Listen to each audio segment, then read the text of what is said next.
Ram Charan and ఉపాసన గారు ట్విన్స్‌లో ఒక బాబుని, ఒక పాపని వాంటెడ్‌గా సెలెక్ట్ చేసుకున్నారని బయట అనుకుంటున్నారు. ఇది పాసిబుల్ అవుతుందంటారా?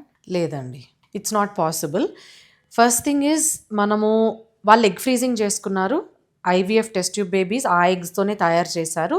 ఆ ఎంబ్రియోస్ని యూట్రస్ లోపల ట్రాన్స్ఫర్ చేశారు. 1 ఎంబ్రియో ట్రాన్స్ఫర్ చేసి ఉండొచ్చు, అది విడిపోయి 2 బేబీస్ అయి ఉండొచ్చు, లేదా 2 ఎంబ్రియోస్ని ట్రాన్స్ఫర్ చేసి ఉండొచ్చు. కొందరు ఏజ్ ఎక్కువ ఉన్నప్పుడు యూజువలీ డబుల్ ఎంబ్రియో ట్రాన్స్ఫర్ అని అంటాము, అది చేయొచ్చు అనమాట. కానీ ఏ జెండర్ బేబీ అనేది సెలెక్షన్ ఇండియాలో పర్మిషన్ లేదు. We cannot select A baby కావాలి, ఆ ఎంబ్రియోని ట్రాన్స్ఫర్ చేస్తాము అనేది ఇండియాలో పర్మిటెడ్ కాదు.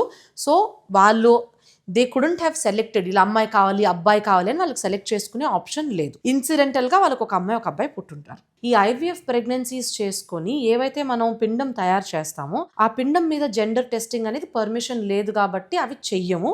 ఆ టెస్టింగ్ చేయడానికి రిక్వైర్మెంట్ ఉన్న రిసోర్సెస్ కూడా ఇండియాలో పెట్టుకోవట్లేదు.